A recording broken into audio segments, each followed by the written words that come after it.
जैसे कि पिछले चुनाव में प्रधानमंत्री जी ने वादा किया था कि एक देश एक घर एक सरकारी नौकरी, उस बात पर आज तक कोई बात नहीं हुई। सर एक ਤਾਂ ਉਹਨਾਂ ਨੂੰ ਨਸ਼ੇ ਦਾ ਮੁੱਦਾ ਰੱਖਣਾ ਚਾਹੀਦਾ ਹੈ, ਦੂਜਾ ਜਿਹੜੇ ਸਨੈਚਿੰਗ ਹੋ ਰਹੀ ਹੈ ਉਹ ਨਸ਼ੇ ਦੇ ਕਾਰਨ ਹੋ ਰਹੀ ਹੈ, ਉਹਨਾਂ ਦੇ ਅਗਰ ਨਸ਼ੇ ਵਾਲੇ ਠੀਕ ਹੋ ਗਏ ਤਾਂ ਉਹ ਸਭ ਕੁਝ ਠੀਕ ਹੋ ਜਾਊਗਾ। ਤੀਜੀ ਗੱਲ ਪੜ੍ਹਾਈ ਦੀ ਰੱਖਣੀ ਚਾਹੀਦੀ है। कहने को तो अखबार में तो बड़े बड़े वायदे कर देंगे कि हमने ये कर दिया वो कर दिया, छोटी सी मछली वो पकड़ लेते हैं, 200 गोलियाँ दिखा दी, 500 गोलियाँ दिखा दी। जो बड़े बड़े मगरमच्छ बैठे हैं उनको पकड़ने के लिए कोई प्रयास नहीं करते।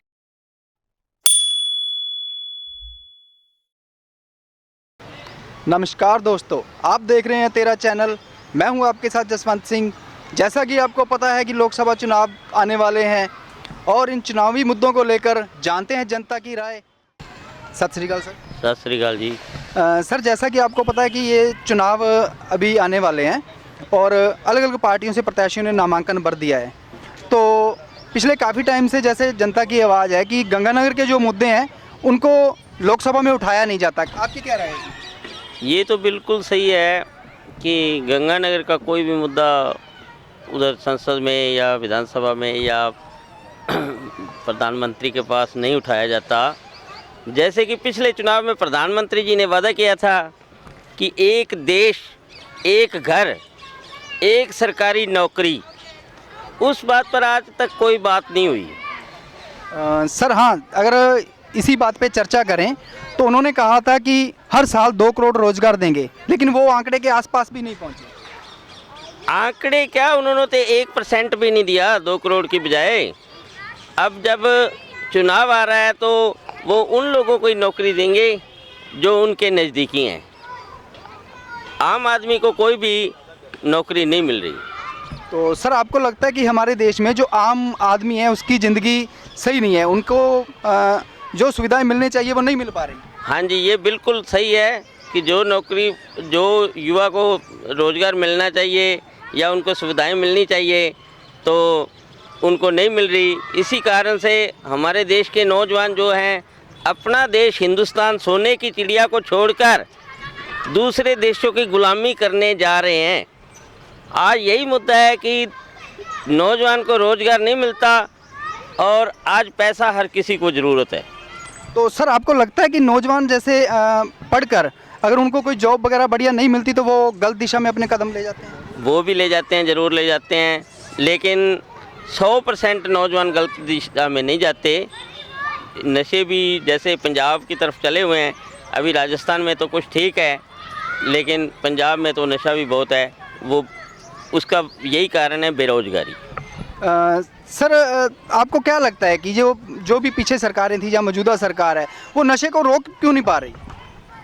सरकार को नशे वालों से पैसा मिलता है, वो नशे वालों को गिरफ्तार करती नहीं, खाने वालों को पीने वालों को पकड़ती है और जो गिरोह होता है उसको तो कुछ कहती नहीं।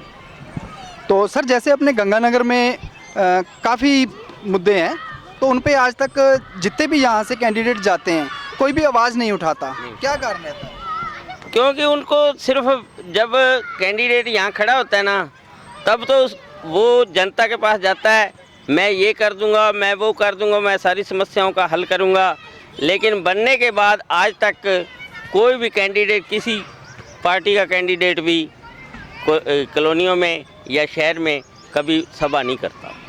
ठीक, यानी कि आपका कहने का मतलब है कि जीत से पहले जो मैनिफेस्टो लेके आते हैं तो उन मुद्दों पर कोई भी वहाँ पे चर्चा नहीं की जाती? जीत के बाद कोई चर्चा नहीं होती, जीत से पहले पहले जो चर्चा होती है वही होती है। आज जैसे सद्भावना नगर रोड है, उसको श्री राजकुमार जी गौड़ विधायक साहब ने कह दिया कि ये 80 फुट की प्रस्तावित रोड है, वो आज से 20 साल पहले की प्रस्तावित रोड है। तो आज जब उन्होंने इलेक्शन से पहले तो उसका उद्घाटन कर दिया, लेकिन सड़क अभी तक वहाँ की वहाँ पड़ी है। अगर आप यहाँ से सद्भावना नगर तक जाओगे तो आपकी मोटरसाइकिल रास्ते में 3 बार पंचर जरूर होगी। तो आपको लगता है कि जो भी अपने यहाँ से कैंडिडेट जीत के जाते हैं वो गंगानगर की आवाज़ नहीं उठाते? गंगानगर की बिल्कुल कोई आवाज़ नहीं उठाता, ना कोई पार्षद उठाता है, ना कोई एमएलए उठाता है, ना कोई सांसद उठाता है। आज सांसद को ज़रूरत है तो आपके घर आ जाएगा, अगर जब सांसद बन जाएगा तो वो कभी आपको मिलेगा ही नहीं, क्योंकि वो तो दिल्ली बैठा होगा। साथियों, जैसा कि आप देख रहे हैं कि गंगानगर का जो आवाम है वो काफ़ी परेशान है, जहाँ पर चोरी, बेरोजगारी और नशे काफ़ी बढ़ रहे हैं। लेकिन कोई भी यहाँ से जीतने वाला कैंडिडेट है वो ना विधानसभा में ना लोकसभा में यहाँ के लोगों की आवाज़ नहीं उठाता। सर, आपको क्या लगता है कि जो यहाँ गंगानगर का आवाम है उनको इन प्रत्याशियों के सामने अपने क्या मुद्दे लेके जाना चाहिए? जैसे वो वोट मांगने आते हैं तो उनके सामने क्या मुद्दे रखने चाहिए? ਸਰ ਇੱਕ ਤਾਂ ਉਹਨਾਂ ਨੂੰ ਨਸ਼ੇ ਦਾ ਮੁੱਦਾ ਰੱਖਣਾ ਚਾਹੀਦਾ ਹੈ। ਦੂਜਾ ਜਿਹੜੇ ਸਨੈਚਿੰਗ ਹੋ ਰਹੀ ਹੈ ਉਹ ਨਸ਼ਿਆਂ ਦੇ ਕਾਰਨ ਹੋ ਰਹੀ ਹੈ, ਉਹਨਾਂ ਦੇ ਅਗਰ ਨਸ਼ੇ ਵਾਲੇ ਠੀਕ ਹੋ ਗਏ ਤਾਂ ਉਹ ਸਭ ਕੁਝ ਠੀਕ ਹੋ ਜਾਊਗਾ। ਤੀਜੀ ਗੱਲ ਪੜ੍ਹਾਈ ਦੀ ਰੱਖਣੀ ਚਾਹੀਦੀ ਹੈ। ਅਗਰ ਆਪਾਂ ਪੜ੍ਹਿਆ ਲਿਖਿਆ ਬੰਦਾ ਹੈਗਾ ਜਿਹੜਾ ਹਾਈ ਐਜੂਕੇਸ਼ਨ ਹੈ ਉਹ ਇਹ ਚੀਜ਼ਾਂ ਨਹੀਂ ਕਰਦਾ, ਉਹ ਕਰਨ ਤੋਂ ਵੀ ਪਹਿਲਾਂ ਡਰਦਾ ਹੈਗਾ। सर, लेकिन लोगों का कहना है कि जो लड़के पकड़े जा रहे हैं वो एजुकेटेड लड़के भी हैं उसमें। ਸਰ ਐਜੂਕੇਟਡ ਲੜਕੇ ਉਹੀ ਹੈ ਨਾ ਕਿ ਹੁਣ ਘਰੋਂ ਪੈਸਾ ਲਾ ਕੇ ਇੰਨਾ ਪੈਸਾ ਲਾ ਕੇ ਨਾ ਤਾਂ ਉਹਨਾਂ ਨੂੰ ਨੌਕਰੀ ਮਿਲਦੀ ਹੈ ਨਾ ਉਹਨਾਂ ਨੂੰ ਕੋਈ ਕੰਮ ਮਿਲ ਰਿਹਾ ਹੈ। ਅਗਰ ਕੰਮ ਗੰਗਾਨਗਰ 'ਚ ਮਿਲ ਵੀ ਰਿਹਾ ਤਾਂ ਉਹਨਾਂ ਜਿੰਨਾ ਉਹ ਚਾਹੁੰਦੇ ਉਹਨਾਂ ਪੇ ਨਹੀਂ ਮਿਲ ਰਿਹਾ ਉਹਨਾਂ ਨੂੰ, ਉਸ ਵਜ੍ਹਾ ਨਾਲ ਉਹਨਾਂ ਨੂੰ ਉਹ ਚੀਜ਼ लैंड चले जाते। सर, कहीं ना कहीं आपको ये लग रहा है कि बेरोजगारी इसके लिए बड़ी समस्या है? हाँ जी सर, बेरोजगारी सब तो बड़ी समस्या हैगी। ये बेरोजगारी के कारण ही ये चीज़ें हो रही हैं? हाँ जी सर, क्योंकि मैं खुद हॉस्पिटल ਦੇ ਵਿੱਚ ਮੈਂ ਡਿਊਟੀ ਲਾਈ ਆ ਗਿਆ ਤਾਂ ਉਦੋਂ ਮੇਰੇ ਕੋਲ ਸਭ ਤੋਂ ਜ਼ਿਆਦਾ ਨਸ਼ੇ ਵਾਲੀ ਗੋਲੀਆਂ ਵਾਲੇ ਵੇਚਣ ਵਾਲੇ ਆਉਂਦੇ ਆ, ਕਿਉਂਕਿ ਉਹਨਾਂ ਨੂੰ ਪਤਾ ਹੈ ਕਿ ਇੱਕ ਗੋਲੀ ਦਾ ਪੱਤਾ ਵੇਚਣਗੇ ਤਾਂ ਉਹਨਾਂ ਨੂੰ ਕਮ ਸੇ ਕਮ 100 रुपये ਦਾ ਸਿੱਧਾ ਪ੍ਰੋਫਿਟ ਹੈਗਾ। तो सर, लेकिन ये इस राजनीति में जैसे हम पिछले कई दिनों से चर्चा कर रहे हैं, यूथ इस चीज़ के लिए बिल्कुल अवेयर नहीं है, वो राजनीति के टॉपिक पे बात ही नहीं करना चाहता। ਸਰ ਯੂਥ ਨੂੰ ਇਸ ਸਾਈਡ ਲੈ ਕੇ ਜਾ ਹੀ ਨਹੀਂ ਰਿਹਾ ਜਾ ਰਿਹਾ ਨਾ, ਕਿਉਂਕਿ ਜਿਹੜਾ ਮੀਡੀਆ ਆਪਣੇ ਜਿਹੜਾ ਹੈਗਾ ਉਹ ਇਸ ਚੀਜ਼ ਨੂੰ ਦਿਖਾ ਹੀ ਨਹੀਂ ਰਿਹਾ। ਜੋ ਮੀਡੀਆ ਦਿਖਾ ਰਿਹਾ ਹੈ ਜੋ ਇੱਕ ਅੱਡ ਲੈਵਲ ਦੇ ਦਿਖਾ ਰਿਹਾ ਹੈ ਬਹੁਤ ਚੀਜ਼ਾਂ, ਜੋ ਚੀਜ਼ ਪ੍ਰਤੱਖ ਰੂਪ 'ਚ ਹੈਗੀਆਂ ਉਹ 1% ਵੀ ਨਹੀਂ ਦਿਖਾ ਰਿਹਾ। ਜਿਹੜੇ ਮੁੱਦੇ ਹੈਗੇ ਆ ਉਹ ਦਿਖਾਈ ਨਹੀਂ ਰਿਹਾ, ਤਾਂ ਇਸ ਕਾਰਨ ਉਹ ਨਾ ਤਾਂ ਅਵੇਅਰ ਹੋ ਪਾ ਰਹੇ ਹੈ ना ही अवेयर होने दे रही है। आपका कहीं ना कहीं ये मानना है कि जो देश का यूथ है उसको अवेयर नहीं किया जा रहा है, तो इसका क्या कारण है? सर एक तो सोशल मीडिया ऐप ਜਿਹੜੇ ਹੈਗੇ ਆ ਸਭ ਤੋਂ ਜ਼ਿਆਦਾ ਉਹਨਾਂ ਦੇ ਵਿੱਚ ਆਪਾਂ ਦੇਖਦੇ ਹਾਂ ਕਿ ਸਭ ਤੋਂ ਜ਼ਿਆਦਾ ਅਵੇਅਰਨੈਸ ਉੱਥੋਂ ਹੀ ਆਪਾਂ ਨੂੰ ਮਿਲਦੀ ਹੈ, ਆਪਾਂ ਨੂੰ ਨਿਊਜ਼ ਮਿਲਦੀ ਆ, ਬਟ ਉੱਥੇ ਕੀ ਹੈ ਕਿ ਸਭ ਤੋਂ ਜ਼ਿਆਦਾ ਜਿਹੜਾ ਕੁਝ ਚੱਲ ਰਿਹਾ ਹੈਗਾ। लेकिन सर, यूथ है वो सोशल मीडिया का जो है यूज तो कर रहा है लेकिन उसका सही यूज नहीं कर पा रहा। सही यूज नहीं कर ਰਿਹਾ, ਉਹਦਾ ਗਲਤ ਯੂਜ ਜ਼ਿਆਦਾ ਹੋ ਰਿਹਾ ਸਰ। तो इसका क्या कारण है? ਸਰ ਇਹਦਾ ਕਾਰਨ ਆਹੀ ਹੈ ਕਿ ਜਿਹੜੇ ਹੁਣੇ ਫਿਲਹਾਲ ਦੇ ਵਿੱਚ ਯੂਟਿਊਬਰ ਜਾਂ ਆਪਾਂ ਉਹਨਾਂ ਨੂੰ ਲੱਗਦਾ ਕਿ ਆਪਾਂ ਇਹ ਇਨਕਮ ਦਾ ਸੋਰਸ ਜ਼ਿਆਦਾ ਹੈਗਾ, ਇਸ ਕਾਰਨ ਨਾ ਹੀ ਤਾਂ ਉਹ ਸਟੱਡੀ ਤੇ ਫੋਕਸ ਕਰ ਪਾ ਰਿਹਾ ਤੇ ਨਾ ਹੀ ਆਪਦਾ ਕਰੀਅਰ ਦੇਖ ਪਾ ਰਹੇ ਹੈ।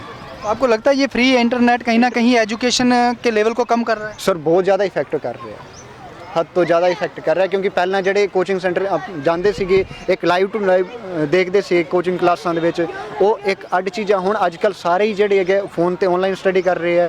10 ਮਿੰਟ ਸਟੱਡੀ ਕਰਦੇ ਉਸ ਤੋਂ ਬਾਅਦ ਫਿਰ ਇੰਸਟਾਗ੍ਰਾਮ ਹੋ ਗਿਆ, ਫੇਸਬੁੱਕ ਹੋ ਗਿਆ, ਉੱਥੇ ਰੀਲਾਂ ਸਕਰੋਲ ਕਰਨ ਲੱਗ ਜਾਂਦੇ ਆ। सर, जैसे एजुकेशन पे आप बात कर रहे थे तो जो हमारे यहाँ का एजुकेशन लेवल है वो गिर रहा है पहले से। वो एजुकेशन लेवल सही दिशा का नहीं है कि जिससे जो भी अपन एजुकेशन लेके सही नौकरी मिल सके या सही जॉब नहीं मिल पा रही। ਨਹੀਂ ਸਰ, ਇਹਦੇ ਵਿੱਚ ਕੀ ਹੈਗਾ ਕਿ ਆਪਾਂ ਕੋਈ ਵੀ ਤਿਆਰੀ ਕਰਨ ਲੱਗਦੇ ਉਹਦੇ ਵਿੱਚ ਟਾਈਮ ਚਾਹੀਦਾ। ਅੱਜ ਦੇ ਯੂਥ ਜਿਹੜਾ ਅਸੀਂ ਵੀ ਮੰਨਦੇ ਸਾਨੂੰ ਵੀ ਐਵੇਂ ਲੱਗਦਾ ਕਿ ਇੰਨਾ ਟਾਈਮ ਹੋ ਗਿਆ, ਘਰ ਦੇ ਵੀ ਖਰਚਾ ਦੇ ਰਹੇ ਹੈ, ਤਾਂ ਉਹਦੀ ਵਜ੍ਹਾ ਨਾਲ ਕਿ ਸਾਨੂੰ ਐਵੇਂ ਲੱਗਦਾ ਜਲਦੀ ਸਾਨੂੰ ਮਿਲੇ, ਬਟ ਉਹ ਕੀ ਹੈ ਆਪ ਲਗਾਤਾਰ ਮਿਹਨਤ ਨਹੀਂ ਕਰ ਪਾਉਂਦੇ ਅਸੀਂ, ਉਹਦੀ ਵਜ੍ਹਾ ਨਾਲ ਇਹ ਬੇਰੁਜ਼ਗਾਰੀ ਦੇ ਬਾਰੇ ਉਹ सर, ये जल्दबाजी क्यों है? ਜਲਦਬਾਜ਼ੀ ਸਰ ਉਹੀ ਹੈ ਕਿ ਆਪਾਂ ਮਾਈਂਡ ਦੇ ਵਿੱਚ ਅੱਜ ਹਰ ਇੱਕ ਚੀਜ਼ ਬੰਦੇ ਨੂੰ ਆ ਚੀਜ਼ ਹੈ ਕਿ ਮੈਂ ਜਲਦੀ ਸੈੱਟ ਹੋਵਾਂ। ਇੱਕ ਉਹ ਪ੍ਰਤੱਖ ਇੱਕ ਸਾਈਡ ਦੇ ਵਿੱਚ ਆ ਗਿਆ ਕਿ ਮੈਂ ਜਲਦੀ ਆਪ ਦਾ ਸਾਰਾ ਕੁਝ ਕਰਾਂ ਸਿਸਟਮ ਸੈਟਲਮੈਂਟ, ਕਿਉਂਕਿ ਜਿਹੜੀ ਰੀਲਾਂ ਦੇਖ ਰਹੇ ਆ ਜਾਂ ਕਿਤੇ ਵੀ ਫੇਸਬੁੱਕ ਤੇ ਦੇਖ ਰਹੇ ਆ ਉਹ ਲਾਈਫ ਸਟਾਈਲ ਜਿਹੜਾ ਦਿਖਾਉਂਦੇ ਆ ਉਹਦੀ ਵਜ੍ਹਾ ਨਾਲ ਕਿ ਯੂਥ ਨੂੰ ਐਵੇਂ ਲੱਗਦਾ ਕਿ ਮੈਂ ਜਲਦੀ ਉਸ ਤਰੀਕੇ ਨਾਲ ਹੋਵਾਂ, ਬਹੁਤ ਜਲਦੀ ਮਾਈਂਡ। आपको लगता है कि इसी जल्दबाजी के कारण है यूथ है वो चोरियों की तरफ बढ़ रहा है? ਹਾਂਜੀ ਸਰ, ਜਲਦਬਾਜ਼ੀ ਦੇ ਕਾਰਨ ਉਧਰ ਕੀ ਪੈਸੇ ਕਮਾਉਣ ਦੇ ਚੱਕਰ ਦੇ ਵਿੱਚ ਉਧਰ ਜਾ ਰਿਹਾ ਸਭ ਤੋਂ ਜ਼ਿਆਦਾ। तो सरकार को इसके लिए प्रयास नहीं करने चाहिए कि वो युवाओं के लिए रोजगार के अवसर पैदा करें? ਸਰ ਸਰਕਾਰ ਨੂੰ ਤਾਂ ਕਰਨਾ ਚਾਹੀਦਾ ਬਹੁਤ ਜ਼ਿਆਦਾ, ਪਰ ਸਰਕਾਰ ਇਸ ਸਾਈਡ ਆ ਹੀ ਨਹੀਂ ਰਹੀ। तो सरकार की इसमें क्या भूमिका रहती है? ਸਰਕਾਰ ਨੂੰ ਐਵੇਂ ਹਰ ਸਾਲ ਵੈਕੈਂਸੀ ਕੱਢਣੀ ਚਾਹੀਦੀ ਹੈ, ਹਰ ਇੱਕ ਲੈਵਲ ਦੀ ਹਰ ਇੱਕ ਉਹਨਾਂ ਨੂੰ ਕਰਨਾ ਚਾਹੀਦਾ। ਗੌਰਮੈਂਟ ਕਾਲਜ ਦੇ ਵਿੱਚ ਸੀਟਾਂ ਅਲੋਟ ਕਰਵਾਉਣ, ਕਾਲਜ ਵਧਾਉਣ, ਉਹਨੇ ਜਿੰਨੇ ਵੈਕੈਂਸੀਆਂ ਆ ਰਹੀਆਂ ਉਹ ਵੈਕੈਂਸੀਆਂ ਨੂੰ ਵਧਾਉਣ। ਹਰ ਸਾਲ ਉਹਨਾਂ ਦਾ ਫਿਕਸ ਕ੍ਰਾਈਟੇਰੀਆ ਕੀਤਾ ਜਾਵੇ ਬਈ ਇਸ ਸਾਲ ਇੰਨੀਆਂ ਵੈਕੈਂਸੀਆਂ ਆਉਣਗੀਆਂ, ਯੂਥ ਉਸ ਸਾਈਡ ਲੱਗੇ ਆਪਦਾ। तो कहीं ना कहीं ये नहीं लगता कि एजुकेशन के साथ जो स्किल के जो कोर्स हैं उनको बढ़ाना चाहिए? ਸਰ ਸਕਿੱਲ ਦੇ ਕੋਰਸ ਤਾਂ ਸਰ ਐਵੇਂ ਦੀ ਗੱਲ ਹੈਗੀ ਹੈ ਕਿ ਸਕਿੱਲ ਦੇ ਕੋਰਸ ਕੋਈ ਵੀ ਅੱਜ ਕੱਲ੍ਹ ਕਾਲਜ, ਅਸੀਂ ਸਾਡਾ ਮੈਡੀਕਲ ਕਾਲਜ ਹੈ ਤਾਂ ਅਸੀਂ 4 ਸਾਲਾਂ ਦੇ ਵਿੱਚ ਕਮ ਸੇ ਕਮ 6 ਮਹੀਨੇ ਕਾਲਜ ਗਏ ਹਾਂ, ਉਸ ਤੋਂ ਇਲਾਵਾ ਕਾਲਜ ਨਹੀਂ ਗਏ। कारण सर? ਕਾਰਨ ਸਰ ਉਹੀ ਹੈ ਕਿ ਨਾ ਤਾਂ ਉੱਥੇ ਟੀਚਰ ਅਵੇਲੇਬਲ ਹੈ, ਨਾ ਹੀ ਕੁਝ ਉੱਥੇ ਸਕਿੱਲ ਬਾਰੇ ਇੰਨਾ ਦੱਸਿਆ ਜਾ ਰਿਹਾ ਹੈ। तो सर आप कह रहे हैं कि वहाँ स्कूलों में टीचर अवेलेबल नहीं है, ਟੀਚਰ ਅਵੇਲੇਬਲ ਨਹੀਂ ਹੈ ਸਕੂਲਾਂ तो ਵਿੱਚ ਤਾਂ ਹੈਗੇ इतनी बेरोजगारी है, फिर सरकार इन सीटों को भर क्यों नहीं रही? ਸਰ ਸੀਟਾਂ ਦਾ ਸ਼ਾਇਦ ਤੱਕ ਉਹ ਭਰ ਨਹੀਂ ਦਿੰਦੇ ਆ, ਬਟ ਪੇਪਰ ਲੀਕ ਕਰਵਾ ਦਿੰਦੇ ਆ, ਕਈ ਵਾਰ ਕੁਛ ਹੋ ਜਾਂਦਾ, ਕਈ ਵਾਰ ਕੁਛ ਕਰਨ ਹੋ ਜਾਂਦਾ ਵਾ। सर इसका क्या कारण है, ये बार बार जो पेपर लीक होते हैं इनका क्या कारण है? ਬਜਟ ਵੀ ਫਿਰ ਪੇਪਰ ਲੀਕ ਹੋਣਾ ਸਰ ਇੱਕ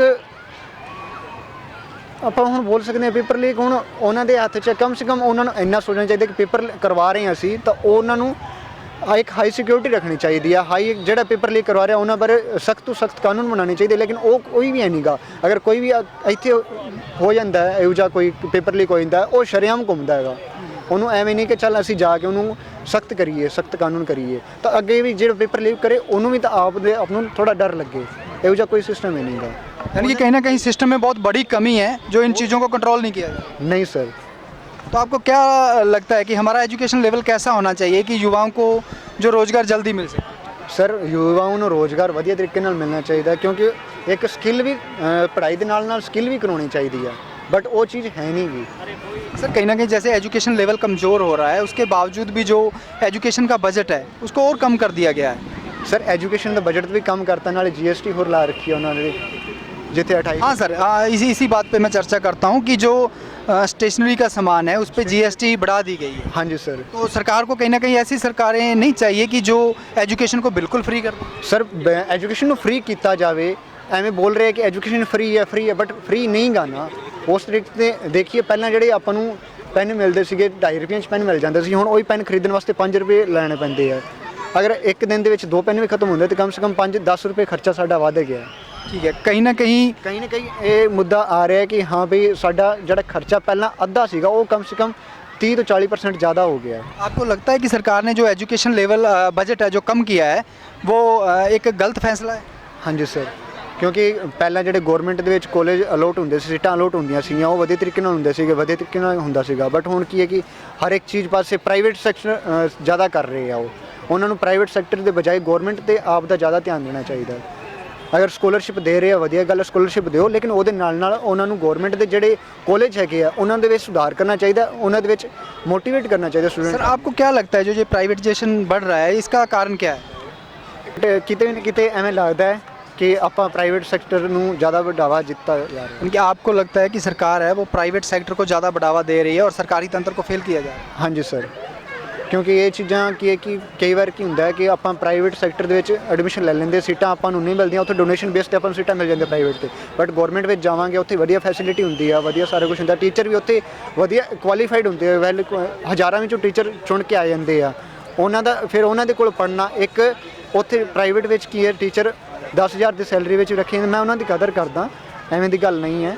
ਬਟ ਇੱਕ ਉਹਨਾਂ ਦਾ ਲੈਵਲ ਪੜ੍ਹਾਉਣ ਦਾ, ਇੱਕ ਉਹਨਾਂ ਦਾ ਦੋਨਾਂ ਦੇ ਵਿੱਚ ਫਰਕ ਹੈਗਾ ਬਹੁਤ ਜ਼ਿਆਦਾ। ਕਿਤੇ ਨਾ ਕਿਤੇ ਉਹ 10 ਸੈਕਿੰਡ ਦੇ ਵਿੱਚ ਵੀ ਇੰਨਾ ਕੁਝ ਪੜ੍ਹਾ ਜਾਂਦੇ ਆ, ਬਟ ਉਹਨਾਂ ਦਾ ਥੋੜਾ ਤਰੀਕਾ ਅਲੱਗ ਹੁੰਦਾ ਹੈ। ठीक है सर, बहुत बहुत धन्यवाद। नमस्कार सर। नमस्ते सर। सर आपका शुभ नाम? श्यामलाल।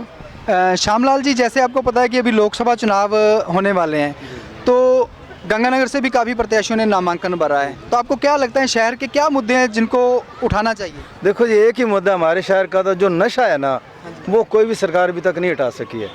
कहने को तो अखबार में तो बड़े बड़े वायदे कर देंगे, हमने ये कर दिया वो कर दिया, छोटी सी मछली वो पकड़ लेते हैं, 200 गोलियाँ दिखा दी, 500 गोलियाँ दिखा दी, जो बड़े बड़े मगरमच्छ बैठे हैं उनको पकड़ने के लिए कोई प्रयास नहीं करता। सर इसका क्या कारण है, ये सरकार कानून सख्ती से लागू क्यों नहीं कर पा रही? कानून बना दिया लेकिन बीच में अब किसी को अगर पकड़ भी लेते हैं तो अप्रोच से वो छूट जाता है, बीच में राजनीति आ जाती है, तो उसको और हौसला मिलता है और गलत काम करें वहाँ पर।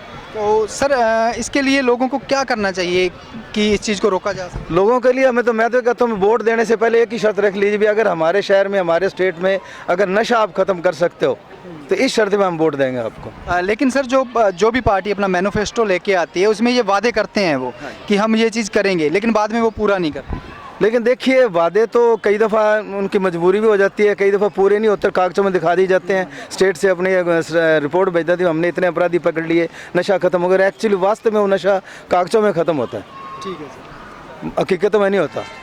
तो सर एक लोगों का यहाँ कहना है कि जो औरतें हैं वो भी यहाँ असुरक्षित महसूस कर रही हैं, हाँ, तो इन दिनों में काफ़ी ये मेन मुद्दा वही है जी, नशे की वजह से बेरोजगारी सबसे बड़ा मुद्दा है। बेरोजगारी, बेरोजगारी की वजह से नशा बढ़ता है, बंदा नशे की ओर जाता है, गलत काम करता है। उस वजह से सारे जितने भी अपने घटनाएं होंगी, रेप होगी या चोरी होगी या चैन स्नैचिंग होगी, ये सभी उसी मेन मुद्दा ही बेरोजगारी का है। तो सर आपको क्या लगता है कि सरकार इसके बेरोजगारी के लिए कोई प्रयास क्यों नहीं कर रही? बेरोजगार के अभी जैसे मोदी जी हैं बड़े बड़े वायदे तो कर रहे हैं, देखो अगर पूरे करें उनको जितने जैसे अब युवाओं के लिए नौकरियां निकाल रहे हैं और सर लेकिन किया जाएगा। मैं बात करता हूं कि पिछले 10 सालों से जो भाजपा सरकार है उन्होंने वादा किया था कि हर साल 2 करोड़ रोजगार देंगे, लेकिन वो अभी तक इस पे खरे नहीं। अभी तक वो कागजों में है जी, 2000 का बताते हैं और 500 का रोजगार देते तो हैं, लेकिन वो जितना उनको देना चाहिए उस हिसाब से वो रोज़गार नहीं देते, क्योंकि अभी इतनी इंडस्ट्री नहीं, इतना कुछ वो है ही नहीं। उनको नौकरियां जो दें उनको